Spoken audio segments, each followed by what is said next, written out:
اور ہم ہی نے تم کو ابتدا میں مٹی سے پیدا کیا، پھر تمہاری شکل و صورت بنائی، پھر فرشتوں کو حکم دیا کہ آدم کے آگے سجدہ کرو، تو سب نے سجدہ کیا لیکن ابلیس کہ وہ سجدہ کرنے والوں میں شامل نہ ہوا۔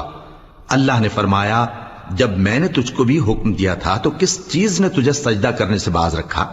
اس نے کہا کہ میں اس سے افضل ہوں، مجھے تو نے آگ سے پیدا کیا ہے اور اسے مٹی سے بنایا ہے۔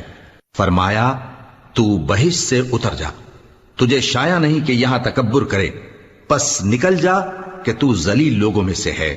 اس نے کہا کہ مجھے اس دن تک مہلت عطا فرما جس دن لوگ قبروں سے اٹھائے جائیں گے۔ فرمایا اچھا، تجھ کو مہلت دی جاتی ہے۔